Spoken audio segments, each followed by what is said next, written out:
Mas Roni, Mas Andi, ngopi ngapak? ngobrol pintar, ngasih dampak.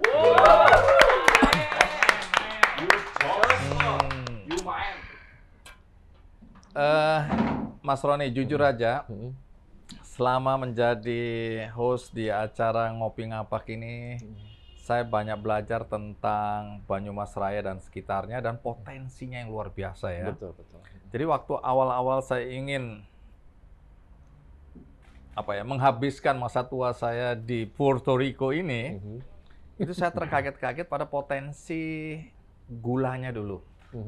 Ya, apakah itu gula cetak, gula aren, ya, sampai kemudian saya mengenal yang namanya gula kristal, gula semut, atau brown sugar ya.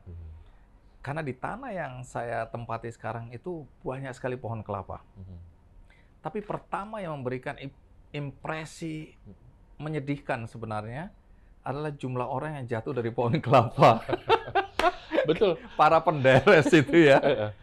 Kemudian ada ngobrol dengan kepala desa dan kemudian ada alternatif kelapa genjah ya, yang pendek, berbuah cepat, 3 tahun udah berbuah dan itu risikonya lebih minimal. Betul. Ya. Nah ini kan menarik ya, kita salah satu potensi besar di Banyumas Raya ini adalah kelapa dan produk-produk turunannya. Betul, betul. Nah, orang yang kita undang dengar-dengar salah satu yang menjadi motor penggerak untuk industri ini dan bahkan produknya itu sudah sampai ke mancanegara. Dan lebih menarik lagi karena narasumber kali ini, dia berasal dari desa yang tertinggal. Wah. Nah, jadi anak deso. Pokoknya deso aja. Tapi bisa ekspor gitu kan. Ya, ini menarik. Menarik. Ya. Dan dia juga YouTuber. Hah?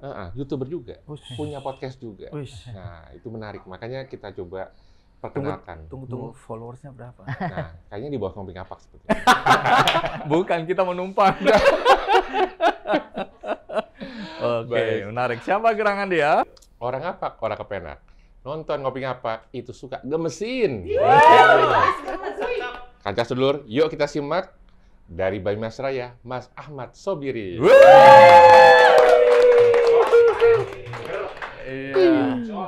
Gimana? Oke, selamat datang di Ngopi Ngapak.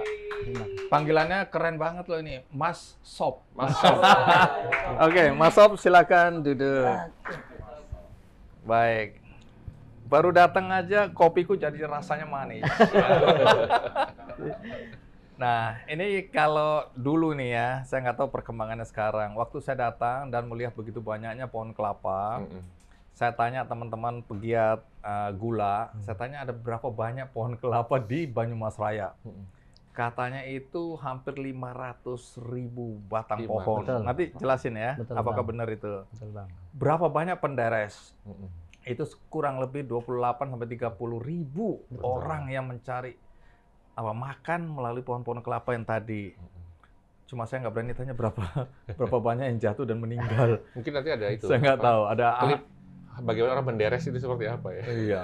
Karena saya kemudian bersama teman-teman anak-anak muda ya, pegiat sosial, itu dulu merencanakan yang kita mau bikin orang naik yang dengan mudah gitu, ceklek. Bahkan udah cari dananya dan kita mau memproduksi secara masif untuk dibagikan. Kemudian saya membagikan kursi roda ada kebetulan di desa saya Langgongsari ada yang juga mengalami kelumpuhan gara-gara itu. Jadi ini bisnis berisiko. Tapi hari ini mungkin kita lihat dari perspektif positifnya ya, bahwa ini adalah potensi yang besar dari Banyumas Raya. Nah, coba dikonfirmasi ulang angka-angka yang saya sebutkan dan seberapa besar potensi kelapa dan produk-produk turunannya di Banyumas, Mas Sob.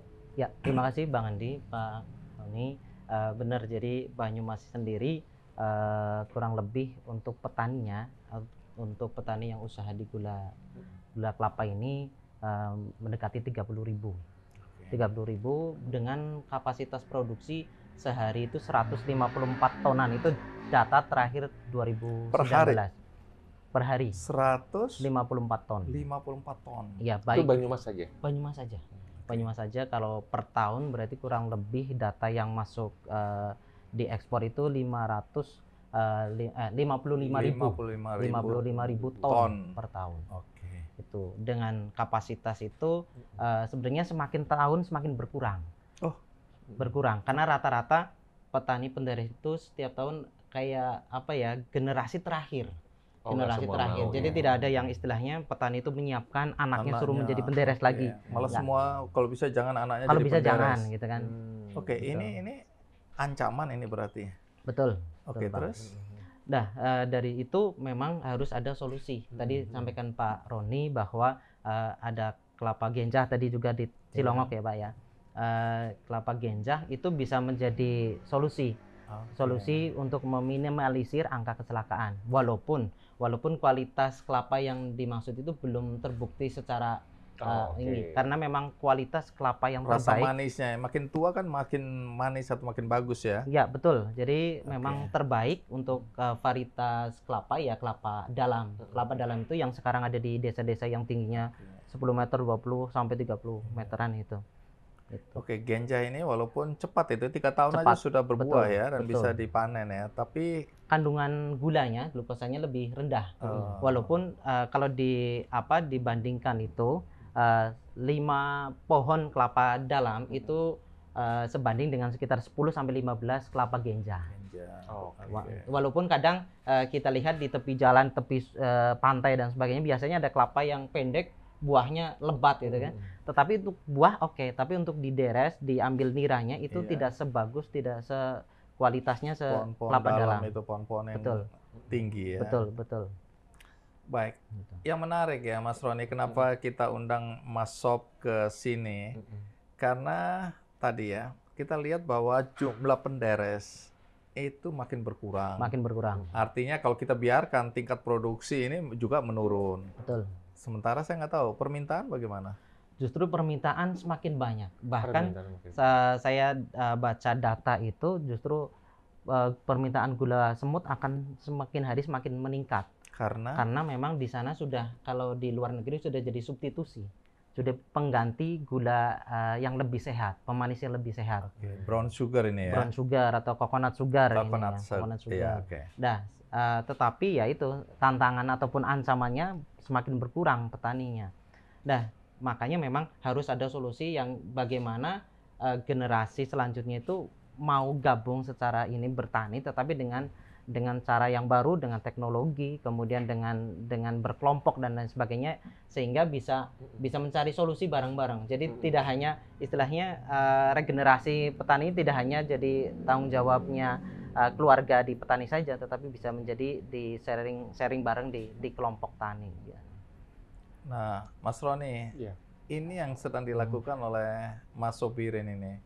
Bagaimana kemudian ini ya, gini, bukan cuma soal risiko jatuh dan patah tulang, lumpuh atau meninggal, tapi soal income ya. Berapa mereka dibayar itu nggak menarik dibanding risiko. Nah, Anda kan kemudian mencoba merangkul para penderes itu dan mensejahterakan mereka ya. Jadi boleh cerita apa yang Anda lakukan untuk membuat para penderes ini sejahtera? Baik Bang Andi dan Pak Roni, bahwa di bawah tahun 2000-an itu kayak desa kami, desa Semedo itu termasuk desa tertinggal sebenarnya. Bahkan listrik masuk itu tahun 94, aspal pertama masuk tanjakan di tempat kami itu tahun 2002. Dan jadi kami mengalami waktu sekolah itu belajar pakai apa namanya, kalau pakai lampu teplok gitu semprong oblek. Iya, walaupun sampai sekarang ketika ada pemadaman biasanya tempat kami paling lama. Paling lama. Bisa sampai paling lama 1 malam sampai 1 hari gitu. Iya, terus petani waktu itu memang pendapatan waktu produksi gula cetak atau gula balok itu kurang lebih Rp5.000 per kilogram. Rp5.000, kemudian tidak ada jaminan hari tua, kemudian tidak ada jaminan kecelakaan kematian, kemudian lagi mengenai apa istilahnya besok mau seperti apa yang bisa diwariskan untuk anak cucu dan lain sebagainya. Yang penting besok bisa makan, anak berangkat sekolah bisa ada uang jajan. Nah, makanya kita coba kenalkan gula semut. Jadi tahun 2000 2010, 2011 itu kami sudah mulai merancang kegiatan pendampingan. Walaupun waktu itu kami belum di desa ya, kami ikutkan waktu itu program inovasi pemuda di Kemenpora dengan program pendampingan produksi gula semut. Karena ya tadi, karena angka kecelakaan tinggi, kemudian harganya di bawah itu, kemudian banyak juga yang beberapa itu ada yang seperti kayak sistem ijon juga gitu kan, kadang ada yang monopoli pasar dan lain sebagainya. Nah, kita dampingi, kita kasih usulan program itu, tetapi masih belum lolos karena memang konsep yang kami tawarkan belum lengkap, belum dikenal dan saya pribadi belum punya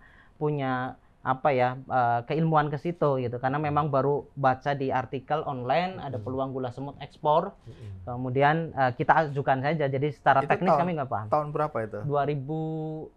Akhir 2010 masuk 2011. Tunggu, Mas Sobirin waktu itu bilang kan belum masuk ke desa kan? Betul. Ada di mana dan lagi ngapain itu? Saya masih di Jogja, Di sana sebenarnya ya sambil kerja, sambil usaha juga. Jadi memang dari awal masuk sekolah di Jogja, waktu itu masuk kuliah itu saya sudah biasa jualan. Jadi ketika saya jualan itu gimana caranya potensi ataupun kebiasaan yang saya lakukan itu bisa diterapkan, bisa ada dampaknya untuk daerah. Ambil jurusan apa itu, Mas? Saya teknik mesin. Oh, teknik mesin. Yang dijual apa? Yang ini program yang saya usulkan itu harapannya kalau itu program itu benar-benar goal itu kan kita arahkan petani itu untuk produksi gula semut. Tunggu, waktu mahasiswa itu kan sudah terbiasa jualan. Ini bukan jualan jasa pembuatan skripsi. Bukan ya. Jualan apa di kampus ini? Pada saat jadi mahasiswa? Jualan waktu itu juga pulsa kan masih tidak secanggih sekarang kan. Jadi saya jualan pulsa. Dari teman-teman dan sebagainya. Kemudian yang kedua jualan donat kecil. Donat kecil yang saya ambil dari teman mahasiswa juga, 1000-an, saya jual 1.500. Kenapa sampai jualan ya? Karena saya berpikir orang tua saya juga pas-pasan, saya bisa dikatakan saya anak terakhir yang bisa dikuliahkan gitu.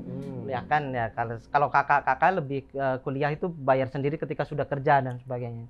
Nah, jadi saya merasa saya harus punya penghasilan sendiri untuk bertahan hidup lah, Jadi saya jualan donat dari kos-kosan satu ke kos-kosan yang lain. Ngider gitu. Iya, sambil nyari juga barangkali ada jodoh yang mau mau dengan penjual donat, karena saya titipkan di kos-kosnya perempuan, cewek, cowok, saya titipin. Sambil menyelam tenggelam. Jangan ada hasilnya nih. Hasilnya ada nggak itu? Sambil cari jodoh itu. Alhamdulillah hasil sekarang. Karena saya menikah masih kuliah. Oke. Jadi saya satu korban itu ya. Jadi ada cewek mau sama penjual donat ini ya? Mungkin dia lagi khilaf mungkin ya. Khilaf. Dalam kondisi yang memang kurang sadar lah waktu itu ya. Akhirnya sampai kuliah itu saya ikut wirausaha mahasiswa, kemudian bikin laundry, bukan laundry juga, bahkan anak desa yang belum punya pekerjaan saya ambil tarik ke sana sampai tiga orang ya, suruh laundry, kemudian bikin lembaga bimbingan belajar privat juga. Nah, akhirnya 2012 dengan konsep yang tadi, saya kerja juga nggak ada yang lama, akhirnya kata saudara-saudara udah pulang aja tinggal sama orang tua gitu di desa mau itu kayak saya punya konsep di desa mau pemberdayaan, kemudian ada dukungan dari orang tua karena melihat saya kalau kerja itu nggak ada yang lama itu. Kalaupun mau usaha mendingan di rumah aja, ngapain di situ gitu. Ini udah lulus nih maksudnya? Udah lulus kuliah? Sudah. Tapi waktu yang laundry itu belum lulus, kita sudah mulai. Jadi sambil kuliah, sambil usaha untuk membiayai kuliah. Betul, apalagi waktu menikah masih kuliah gitu kan. Jadi kalau pagi sama istri kalau nggak ada jadwal kuliah bagi tugas, ngeles sana, saya ngeles ini, kemudian saya jualan dan sebagainya untuk bertahan hidup, karena malu juga minta ke orang tua kalau sudah menikah kok masih uang jajannya masih minta ke orang tua gitu. Kondisi yang sama ada pada istri. Artinya istri anaknya orang kaya atau sama? Oh, sama. Jadi memang kerja untuk membiayai kuliah. Ya, betul. Makanya kami waktu proses izin menikah pun ya memang berat ya, karena memang termasuk bisa dihitung jari desa ya di tempat kami yang bisa kuliah di Jogja waktu itu di UGM itu kan bisa dihitung jari. Nah giliran sudah kuliah kok malah menikah, ini masa depannya mau jadi apa gitu kan. Salah satunya memang kita harus diskusi banyak dengan orang tua, lobbying. Ya. Gitu. Nah Mas Roni, ini catatan kecil aja ya. Saya sering bertemu dengan anak-anak muda yang sudah memulai usaha itu sejak di bangku kuliah. Betul. Usahanya bisa macam-macam ya. Ada yang menjual apa aja. Sebenarnya tujuannya adalah bagaimana bertahan hidup, bagaimana bisa membiayai kuliah karena orang tuanya relatif kurang mampu. Nah, tapi ada juga yang kemudian melanjutkan apa yang sudah dia lakukan selama kuliah dan dia lihat loh potensinya besar. Begitu dia selesai, dia nggak melanjutkan ke bidang yang mungkin misalnya kalau hukum, kedokteran, dia lebih tertarik untuk mengembangkan bisnis ini karena udah jadi. Nah, anak-anak muda seperti ini itu yang menjadi catatan. Kenapa? Karena banyak anak muda berpikir kalau mau mulai usaha kita selesai dulu kuliah baru memulai setelah tamat. Memang ada perdebatan di sini karena ada yang bilang fokus kuliah dulu. Orang tuanya biasa gitu ya. Benar. Jangan macam-macam dulu. Ini uang kuliah udah mahal, udah berat, masuknya juga susah. Tapi kita lihat banyak sekali anak-anak yang sukses karena dia sudah terbiasa. Betul. Sejak dia di bangku kuliah. Karena mentalnya dibangun di situ.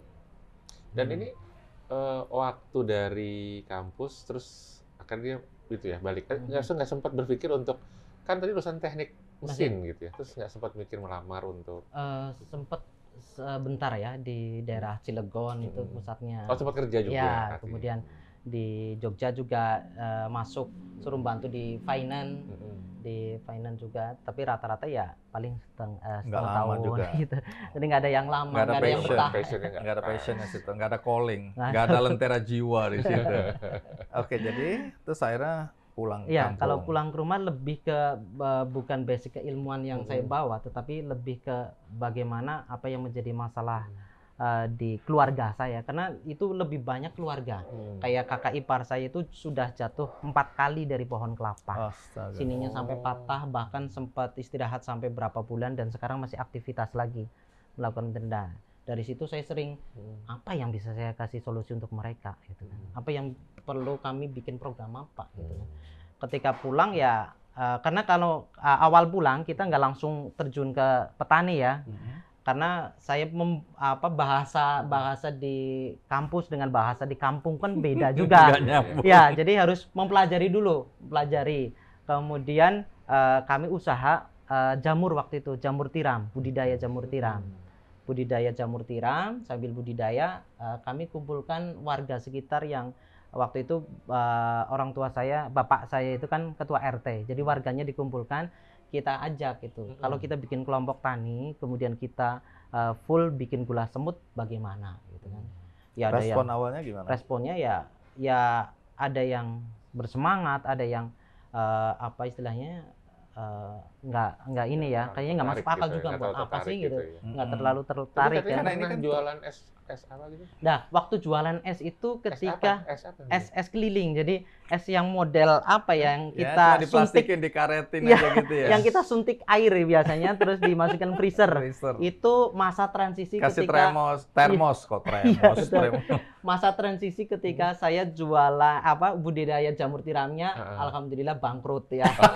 Bangkrut, kemudian untuk kelompok taninya baru kita bentuk gitu, belum ada kegiatan yang sifatnya profit income, itu belum ada. Jadi untuk bertahan belum ada bukti lah ya. Belum ada bukti. Sehingga jadi tidak mudah. Kami memutuskan apa yang bisa kami kerjakan. Jadi malam sama istri nyuntikin air, masukin freezer sampai jam 1, jam 2.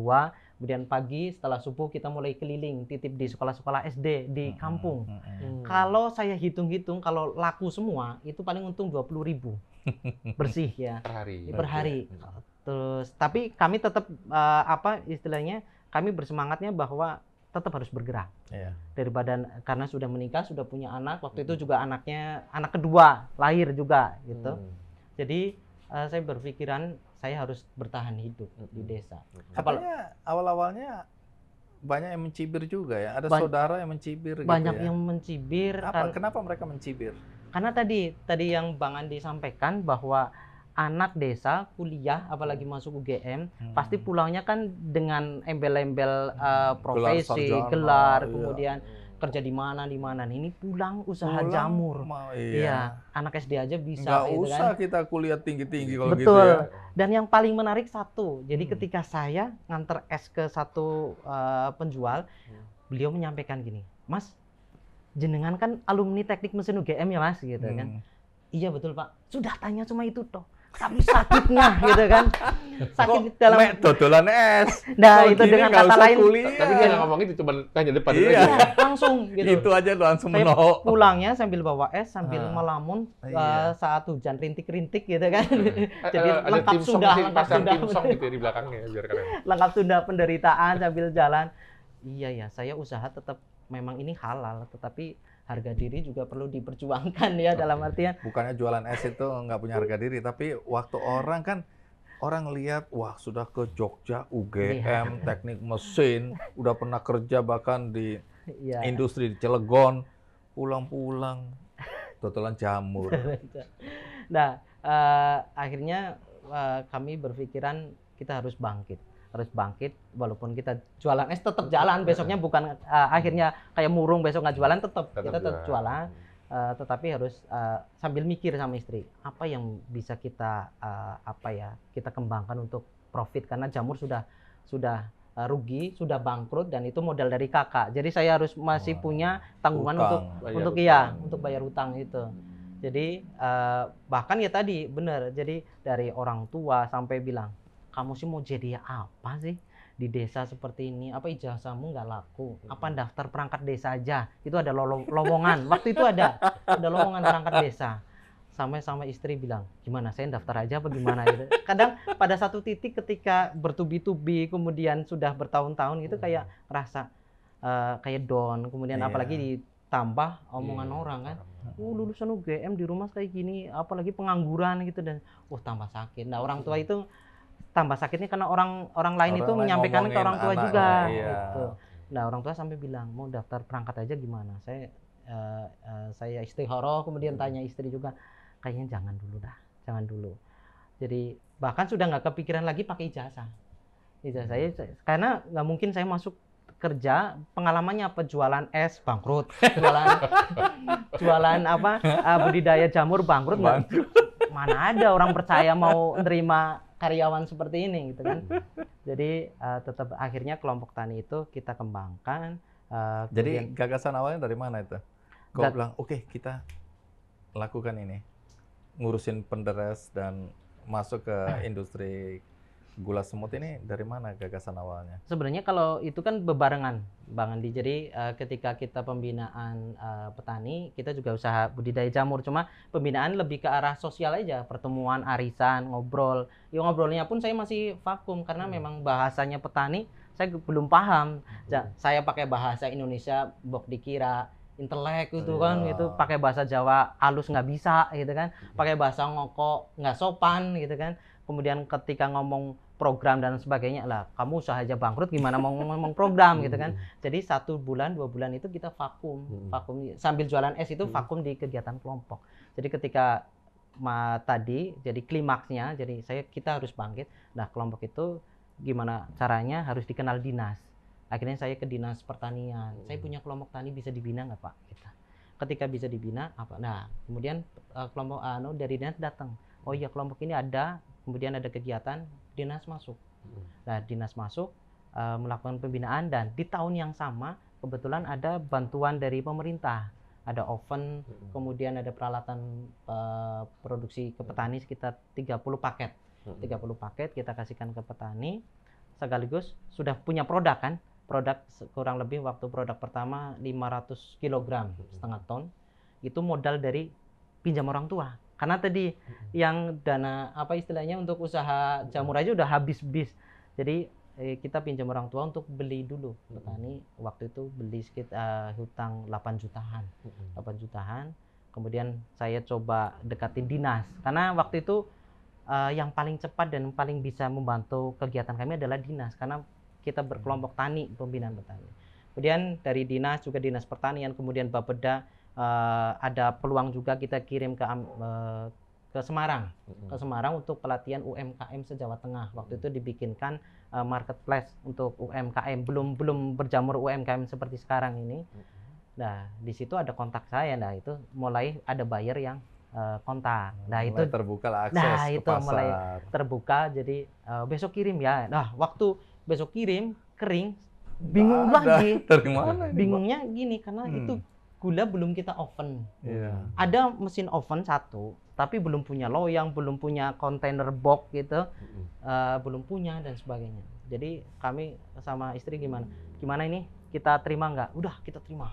Akhirnya kita ngoven di teras orang tua, ngoven dari pagi sampai sore. Istri, saya bagian ngomong anak. Nah, istri tidur, saya malam sampai pagi. Itu. Jadi ini yang tidak diketahui banyak orang ini ya. Iya. Orang pikir semuanya itu serba baik-baik aja. Tapi ini ada perjuangan yang luar biasa ya. Iya. Terus Kisah berapa lama sisi itu? ya? itu kurang lebih hampir 2 mingguan. 2 mingguan seperti itu ritmenya.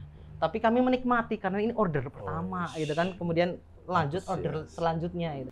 Karena kita juga loyangnya terbatas, akhirnya kita memanfaatkan kata ibu, ini aja tampir kan lebih luas. Tampir tahu ya Bang? Apa itu ya? Apa Yang itu? dari bambu Tampir ayakan itu kayak itu ya? Yang itu, terbuat yang dari bambu tipis. tapi yang lebih luas, Oh, yang oke. lebih lebar. Nah, Pakai itu. pakai koran. Karena kalau langsung kan mesti nempel kan, pakai Iya. koran, kita manfaatin itu. Jadi belum berkembang sampai 2 minggu ya, 2 minggu baru kita mulai ngajak ibu-ibu sekitar satu ibu-ibu, tolong dibantu bisa nggak gitu. Karena kami sudah Kewalahan habis-habisan ya, jadi giliran ada orderan selanjutnya kami sudah meriang kan, udah demam kan ya, sudah lembur siang malam ya sama istri. Itu anak saya waktu baru sekitar 3 bulanan, yang anak kedua. Membutuhkan perhatian. Iya, perhatian. Energi juga tuh. Jadi kadang pernah yang memang kelelahan akhirnya gosong ya. Jadi itu tetapi kami menikmati dan sekarang bisa jadi ini ya, jadi Seperti sekarang. Nah, ketika itu sudah mulai produksi, kemudian petani sudah mulai mau diajak bikin program karena kita sudah ada buktinya, ngajak dinas untuk melakukan pembinaan. Nah, sudah ada buktinya. Oh iya, kok dinas kabupaten sudah mau turun, mau binaan. Oh berarti Mas Pirin omongannya tidak selalu istilahnya ngada-ngada, tapi ada buktinya gitu. Nah, ketika itu sudah ada, kemudian petani sudah mulai trust, akhirnya petani yang lain sudah mulai aktif. Nah, orang-orang yang tadinya juga agak mencibir, kemudian itu sudah mulai, oh iya ada kegiatan ini ya, kelompok bergerak walaupun pelan gitu. Nah, tahun kedua kita sudah naik lagi bukan omset, apa kapasitas produksi.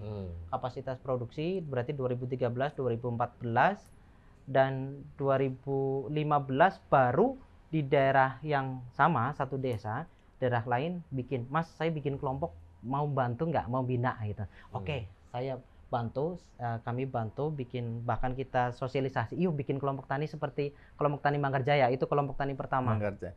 Ini masih di sekitar Semedo? Masih Semedo. Oh, oke. 2015 baru muncul satu kelompok lagi. Nah, baru 2018 ketika kita ada action itu baru sampai 6 kelompok tani dalam satu desa. Kemudian tambah 1 desa, 2 desa, 3 desa, bahkan di tahun ini kita targetnya di 10 desa. Jadi harus ada pembuktian dulu ya. Pembuktian. Dan untuk menuju pembuktian itu ya tadi cerita itu ya. Iya. Sedih nih ceritanya. Nanti kasih ilustrasi musik yang menyedihkan. Nah, Mas Roni, ini menarik ya. Tadi kan bicara mengenai bantuan dari pemerintah ya. Saya kebetulan waktu pertama kali juga tinggal di Desa Langgong Sari, itu kan salah satu potensi yang juga saya ingin kita kembangkan adalah gula semut. Nah, kepala desa bilang, sekarang ini dengan potensi yang ada, dengan peralatan yang sederhana, dengan kesiapan penyimpanan yang juga terbatas, itu sudah pemasukan desa 57 juta per bulan. Nah, saya bilang apa yang dibutuhkan? Kami perlu gudang, kemudian mesin pengolah pemanas itu ya, pengering. Gede banget kan. Saya bilang, oke. Nah, saya coba hubungin menteri, waktu itu menteri desa. Saya bilang, Pak Menteri, waktu itu masih Pak Eko ya, Pak Menteri, di luar dana desa masih ada nggak dana yang saya bisa dapatkan? Untuk apa Pak Andi? Untuk desa. Saya ceritakan, oh ada Pak Andi. Terus Pak Dirjennya telepon, siap. Nah, terus kemudian timnya turun ke Langgong. Nggak lama itu, timnya memang lama di situ 2 minggu. Ngobrol, diskusi, apa segala macam. Akhirnya keluar, saya dapat, atau desa kami itu dapat bantuan 1 miliar 40 juta. Jadilah gudang, kemudian mesinnya juga. Kemudian penghasilan desa itu langsung meningkat jadi 460 juta per bulan. Nah, tapi masalahnya di sini. Ternyata itu tidak bisa dikembangkan lebih jauh karena sertifikasi. Dan banyak kecurangan. Petani-petani atau penderes ini, atau apa, petani pengelola, Petani penderes itu mencampur dengan gula-gula pasir. Nakal ya. Nakal. Supaya beratnya sama. Terus kemudian nggak bersih. Nah, ini kan tantangan sertifikasi dengan kualitas, apalagi di ekspor. Betul. Nah, ini kita ceritakan nanti di segmen berikutnya Betul, aja ya. Boleh. Ya, soal bagaimana perjuangan untuk bisa meningkatkan kualitas, mendapat sertifikasi udah ya, sertifikat. Oke, sertifikasi, kemudian akses untuk ekspor dan tantangan untuk bisa menembus pasar luar yang pasti sangat ketat dalam hal kualitas dan kebersihan dan amannya ya, pengamanan pangan ini soalnya. Kan mereka sensitif kalau untuk makanan loh. Buah aja mereka sensitif apalagi makanan. Oke. Jadi kita ngaso dingin. Iya. Kopi ngapak? Ngobrol pintar, ngasih dampak.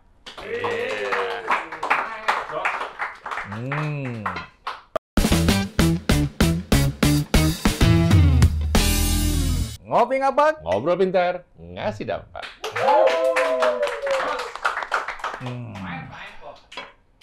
Ini kopinya kopi Arabica Dieng merek Kailasa, binaan Bank Indonesia.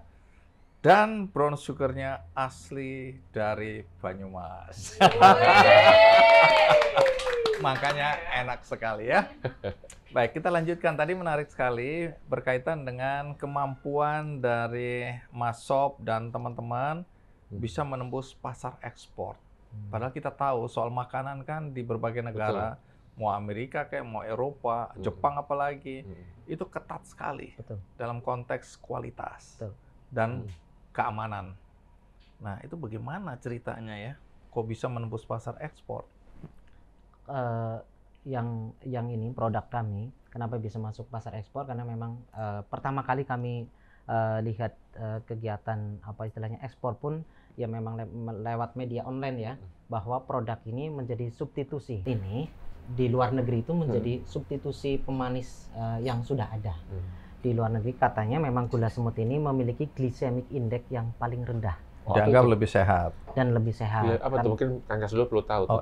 Glycemic index itu pengaruh terhadap karbohidrat yang dikonsumsi itu yang mempengaruhi gula darah. Jadi ketika makanan ataupun minuman yang dikonsumsi itu gula darahnya naik atau enggak. Nah, semakin rendah glycemic index itu kerja pankreas untuk mengeluarkan insulin itu lebih ringan. Berapa persen itunya bedanya sama gula putih kalau biasa? Gula yang saya baca gula semut kelapa ini glycemic indexnya di sekitar 35. Kemudian kalau gula putih di angka 70. Separuhnya. Hampir setengah lebih. Jadi banyak juga yang beberapa customer ataupun konsumen lokal ini beliau penderita diabetes dan diarahkan dokter untuk konsumsi gula semut ini, tetapi dengan takaran yang tetap standar ya, karena memberikan efek tenaga, tetapi tidak memberikan efek gula darah naik maupun turun kayak netral gitu Bang. Nah itu kemudian yang kedua karena memang prosesnya kita dibikin organik, jadi tidak ada unsur kimia sama sekali mulai dari penanaman bibit kelapa, kemudian di lahan melakukan penyadapan, kemudian pemrosesan produksi sampai pemasaran tanpa menggunakan unsur kimia. Pokoknya nggak ada semprot-semprot yang aneh-aneh itu ya. Kemudian nggak ada pupuk kimia dan lain sebagainya. Tapi kalau secara keseluruhan ya, ini pengetahuanku yang terbatas ya, itu jumlah gula natural yang bukan organik itu kan dominan banget ya, yang ada di pasar ya. Betul. Bahkan kalau nggak salah sampai berapa 83.000 ton lah yang ada, berbanding dengan sekitar 26 atau 30 ton yang organik. Betul. Tapi bagaimana potensi organik ini dikembangkan di daerah di mana kesadaran masyarakat soal semprot-semprot dan proses pembuatannya yang sehat itu gimana?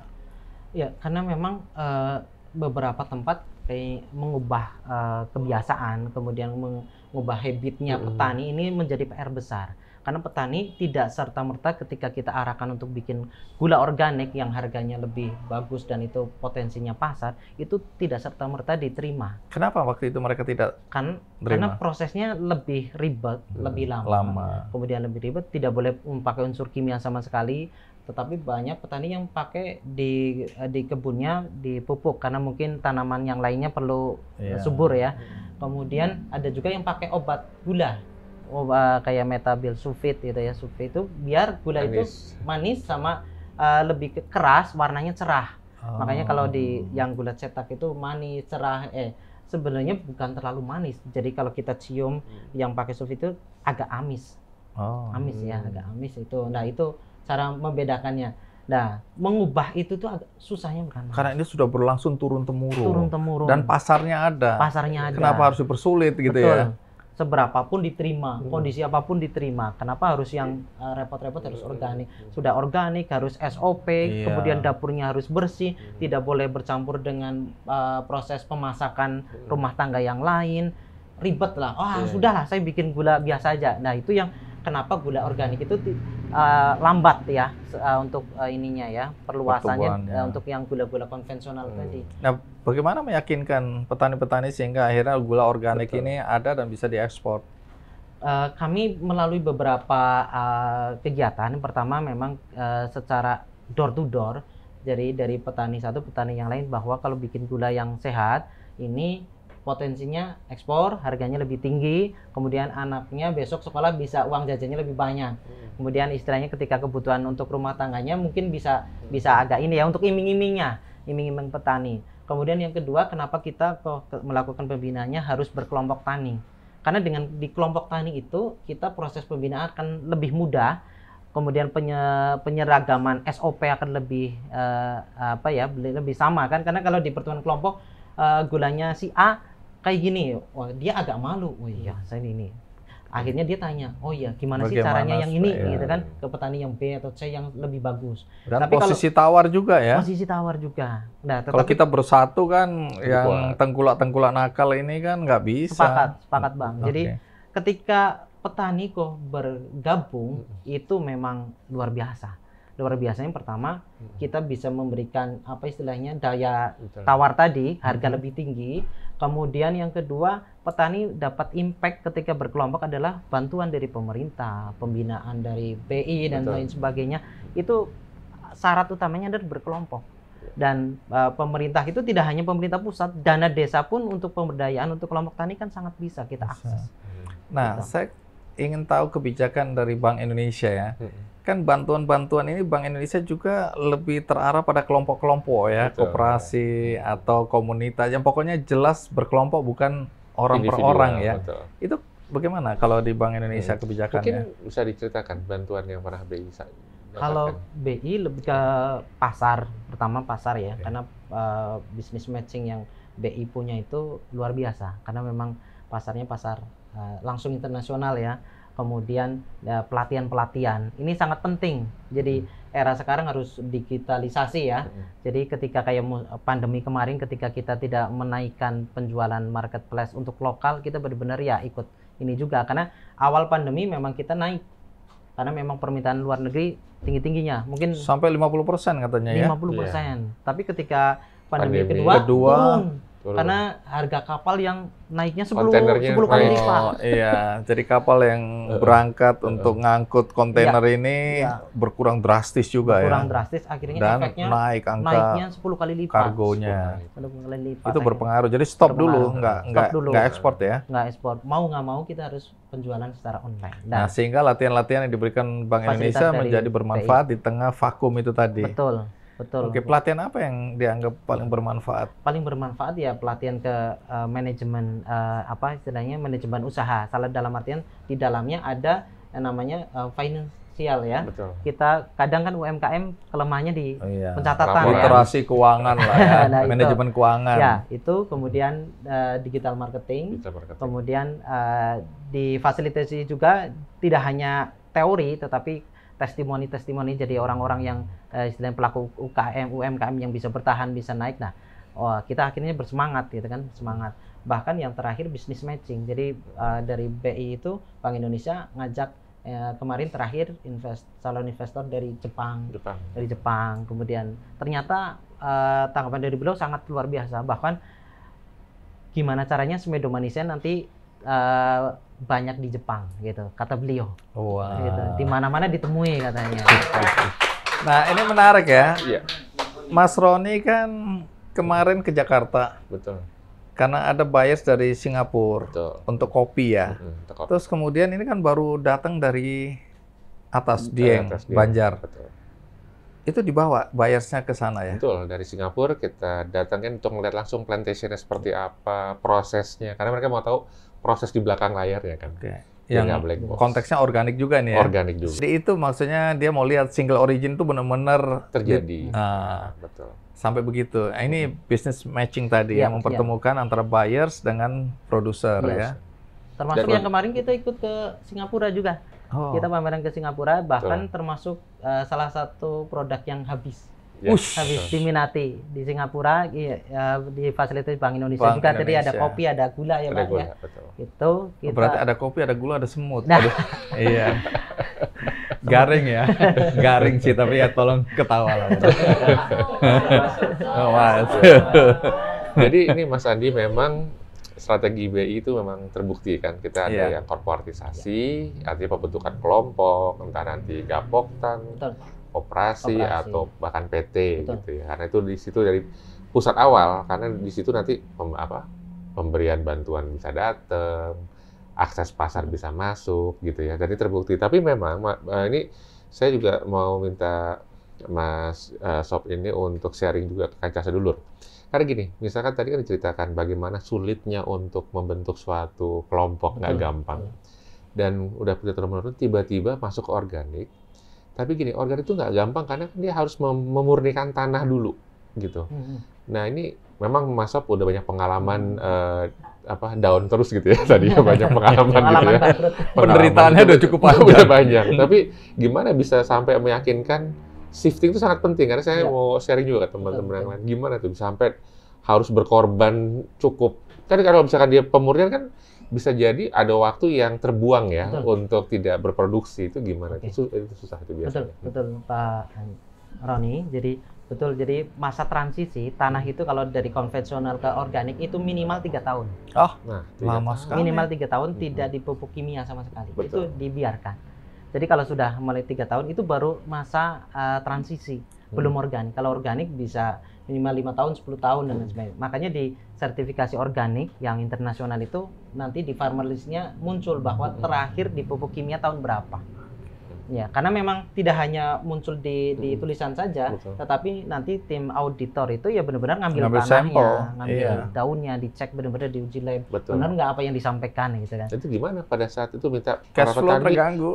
Kamu jangan pakai ini selama 5 tahun itu gimana? Kalau ini ya sementara petani tersebut kita fasilitasi untuk pasar lokal, pasar lokal yang tidak mengharuskan organik ya, mungkin ke kecap dan lain sebagainya. Tetapi memang benar Pak, ini jadi memang mengajak petani untuk berubah itu memang PR terbesar ya. Karena ketika kami pulang ke desa itu saya berpikiran bahasanya saya dengan bahasa mereka aja udah beda. Dalam artian hati-hati banget.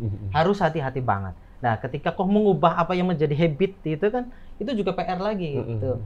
Walaupun jadi kadang petani itu berpikiran yang penting saya bisa makan besok itu. Jadi ketika kita bikin program yang 5 tahun ke depan, 1 tahun ke depan ketinggian lah Mas gitu. Yang kiranya yang bisa dikerjain aja Mas gitu. Nah, tetapi memang ketika satu program kok jalan, kemudian kita bisa ngakses bantuan, akhirnya petani kayak kalau bahasa di Banyumas itu niteni.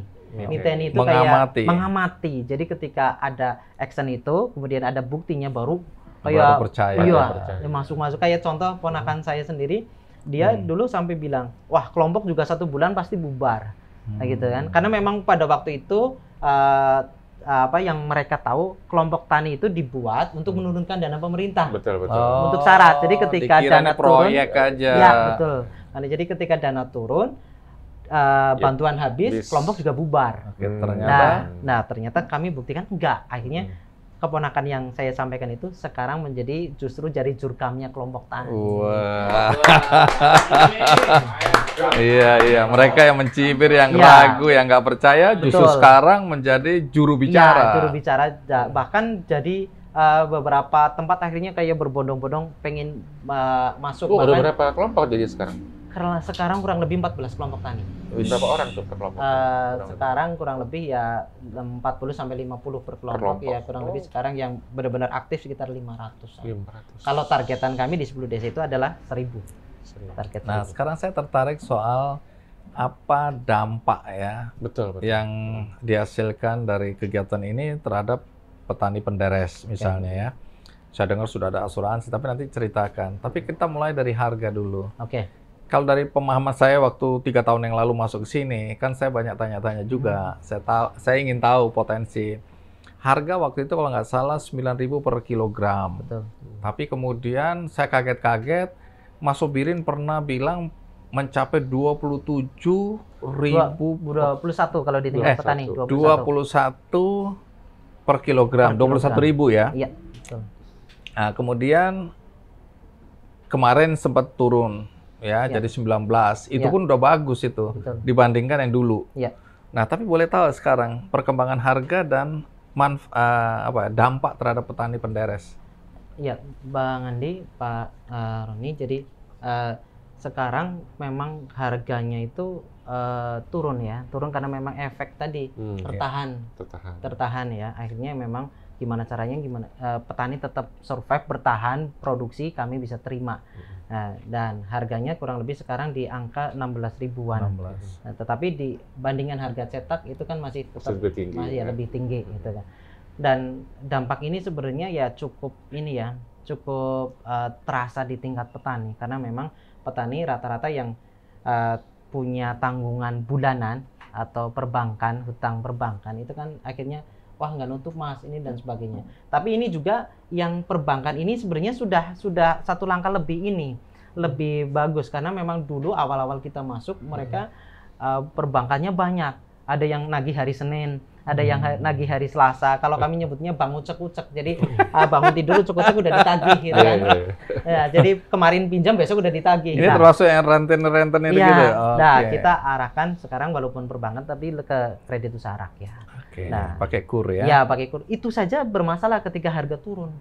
Harga turun. Jadi yang kita siapkan programnya adalah bagaimana mereka punya diversifikasi usaha dari pendapatan yang lain. Apa itu? Ya, kayak peternakan, kemudian kemudian sekarang juga kita coba masuk ke craft. Kemudian craftnya ini apa? Craftnya kayak produk-produk dari bambu. Kalau itu ke ibu-ibunya. Dibikin apa ini bambu? Bambu itu ada yang kita bikin hampers. Jadi gula-gula yang ini kita bungkus. Iya, dibikin pakai keranjang yang bagus dari bambu gitu. Kemudian ada yang ternyata kita juga kemarin lihat ada permintaan sedotan bambu juga karena di luar negeri sudah menjadi pengganti plastik. Plastik gitu. Dan kertas karena kertas juga motong pohon. Betul. Nah, itu. Jadi salah satu sekaligus saya sampaikan jadi sekaligus untuk mengurangi angka kecelakaan sebenarnya sementara karena memang dalam waktu dekat petani langsung bikin produksi kelapa ganja itu kan bertahun-tahun lagi ya tunggu harus peremajaan lagi dan lain sebagainya. Jadi kami pengennya program ini adalah mereka pendapatannya sama tetapi untuk jumlah pohonnya kita kurangi.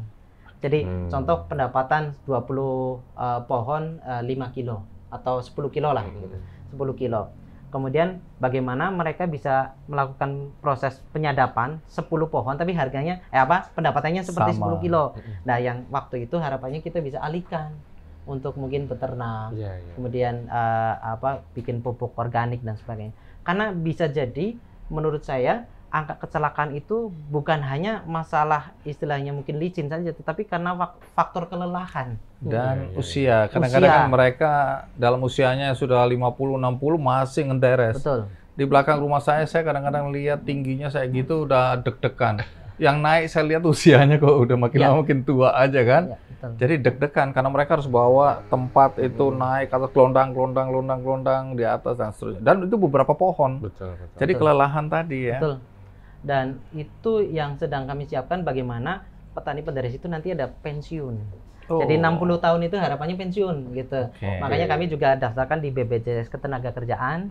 Kemudian dengan berternak itu harapannya nanti kelompok punya modal kambing atau sapi, kita pinjami untuk pokoknya, mereka berhenti deres dan nanti bagi hasil dengan Oh, kelompok. sesudah masa pensiun. Iya, Dan diasuransikan, betul itu? diasuransikan.